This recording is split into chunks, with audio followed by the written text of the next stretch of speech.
According to a new global report, Toronto ranks among the worst in the cities in the world for traffic. It is one of the worst cities in the world when it comes to your commute time. Ranked 7th worst in the world for congestion. Bumper to bumper traffic. It just grinds everyone's gears. So it's really not that big of a surprise when you live in Toronto, you know that commuting here can be quite frustrating. Back in the car. Grow up. Huh? Okay, let me try that again. Commuting here absolutely sucks. And despite the chaos, the delays, to accidents, to literal WTF moments while traveling to your destination, what exactly is it about Toronto commuting that makes it so stressful and making you feel that much angrier in your day? So today, I want to share my commuting experience as a person who has been living in Toronto over the last decade, who has taken various forms of transportation throughout that time. I went from taking public transportation to TTC to university every single day, to riding a bike in the downtown city core, to recently and finally owning my own vehicle. And I must say, even though I'm now driving a vehicle to make my way around city, let's just say it still can be overwhelming. I'm fully aware that there's probably a small subset of you who are watching this video and is probably thinking, "Oh Frank, didn't you know that every metropolitan city do you have to deal with long commute times? Like, come on man, I thought you were better than this." So relax, because in this video, I'm going to be talking about some of the triggering points within your commute that makes you want to scream and make you want to consider leaving this city. So if that sounds good with you, do me a favor, smash that like button, ring that notification bell, and now let's begin. To begin, we need to look at Toronto on a map, where the city itself has a population of 3 million people. While the greater Toronto area, you can consider that everything outside that bottom middle city of Toronto Square, resulting in a total population of just over 6 million people. And if you're coming from another city in Canada that's relatively a lot smaller, this may impact how big of a change in the pace of city you would feel on a day-to-day basis. For example, believe it or not, I actually came from Winnipeg, Manitoba, which has a total population of roughly 800k people.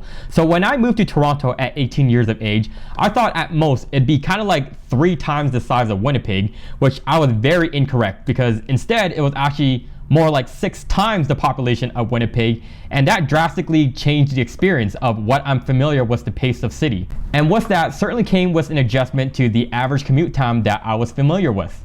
According to the Toronto Star, Toronto ranked in the top 3 longest commutes in North America, with an average commute of 57 minutes long, only falling behind New York and the other cities by 1 minute. Essentially, our commutes are just the same as New York City. And similar to New York City, you would imagine that driving downtown or parking downtown is next to impossible. But wait, we're talking about Toronto over here.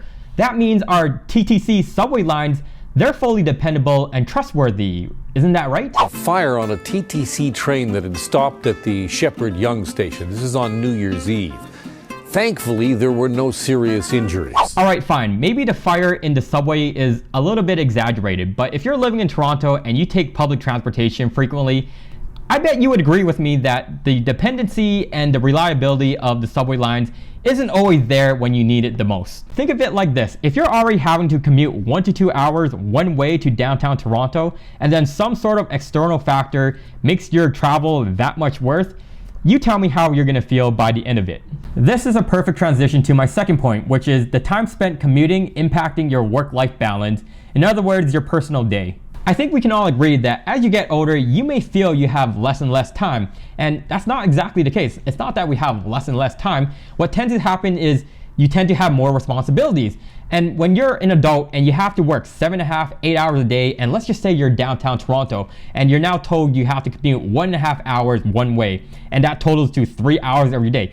You don't think that's going to dictate how you treat other people or how that impacts your mood? At least from my perspective, when I'm taking the subway around that 5 o'clock rush hour, I actually do see it written on people's face. Like, I would describe people feeling pretty fatigued, tired, stressed, and it just seems like the city is almost draining them or sucking the life out of them. Oh, I almost forgot. Maybe you can't just sit comfortably on the subway. You may want to stay alert with your surroundings, because God knows what's happening around you at all times. What I can say is that it's just the small things, like meeting up with people in Toronto can be quite difficult just because of the mere fact that the time it takes to get to your destination.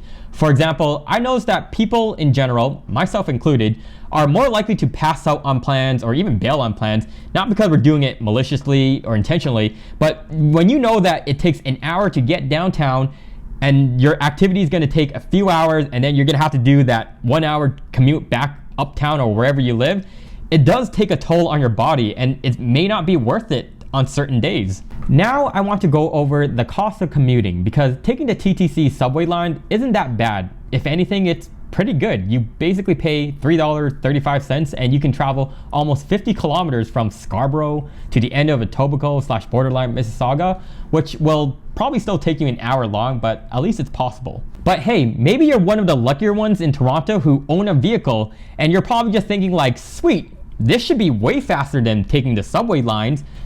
Well, not quite, because depending where you want to go, like let's just say you want to go downtown to catch a concert, a Raptors game, or a Maple Leafs game, it's probably to your best interest to take the GO train, take the TTC subway, and it's probably better for the planet, so let's do that. Although useful, it can be quite costly. I know people who live much further up in the suburbs, they own their own vehicles, and what they do is they park their car at their local GO train station, and then they take the GO train from there to all the way to downtown Union Station, and then they're like, oh crap, I'm running late. So then they take an Uber from their Uber to wherever destination they're getting to, and then next thing you know, if you factor in the cost of Uber, the gas, and just the time, it probably cost them like $30 or more. This is nothing to worry about, because the city of Toronto, it sort of just feels like it's designed to say that if you have money to blow, we'll make your life that much easier. And then they created this thing called the 407, which is our toll rate highways.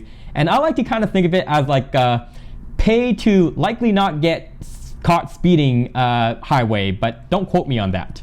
If you're curious, here are the toll rates, and you'll probably notice that they have variable rates depending if you travel during the weekdays versus the weekends, and even the time period. For example, if you're traveling during the peak hours, you're paying as high as 33 cents a kilometer, and off-peak hours as low as 21 cents a kilometer.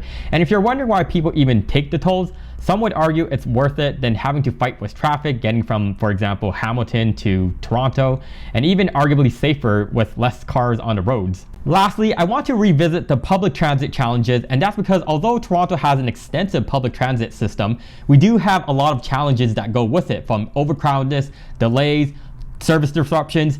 It can really eat up and make you feeling that much stressed and angry about the city. From my experience, let's just say that nothing is worse than when you have to take the subway on the weekend in Toronto, and then you're sitting on the subway and then you hear the announcement that one station is down. So you hear something like this. This subway ride will stop at St. Clair Station. I repeat, St. Clair Station. Shuttle buses will be available from St. Clair Station to Bloor Station. And then you are heated, you are raged. You get off at St. Clair Station and you with 100 other people are like pissed at the TTC. And you're pissed because, like I said before, your commute is averagely already 1 hour long. So to top off this chaotic thing, yeah, what you're feeling is exactly how everyone else feels in Toronto during those bad days. So let me do you a favor and piece everything all together. If you're living in Toronto, this is what you have. If you're living in Toronto, you probably realize that the cost of living here is astronomical. So you decide that like, hey, I can get away without owning a vehicle, which is a pretty good idea. So then you are forced to take public transportation to TTC, which is in recent times probably not even the safest with the crime rate that's going on, but hey, you're like, okay, whatever, I'll take it because it's an hour long. And then you're hit with service disruptions and you're forced to take the shuttle bus that makes your 1 hour commute now 2 hours, and then you get home late at night and you start recognizing like, hey, I spent like basically 3 hours, maybe even more, commuting to get to my destinations. Like, why? And all I have to say is welcome to Toronto. Alright, to conclude this video, I'm fully aware that I threw a lot of negative opinions toward the city of Toronto, and I'm doing this to really give you the reality check of this is the commuting situation when you are living in the city. And to be quite honest with you, if I didn't have the luxury of working from home most of my week, I probably undoubtedly would have never made the move back to Toronto from Calgary if I knew I had to commute every single day. My intention of this video is to illustrate that although Toronto has many great opportunities, from favorable weather, fabulous places to eat, that their commute and the traffic in the city can leave you feeling quite angry and stressed. But let me know what your thoughts are. So anyhow, with that said guys, I hope you guys enjoyed my take on commuting out in Toronto. If you have any sort of questions, let me know in the comment section down below. Hit that like button, hit the subscribe button, or heck, even hit me up on Instagram if you want. And I guess I'll see you all in the next one. Peace.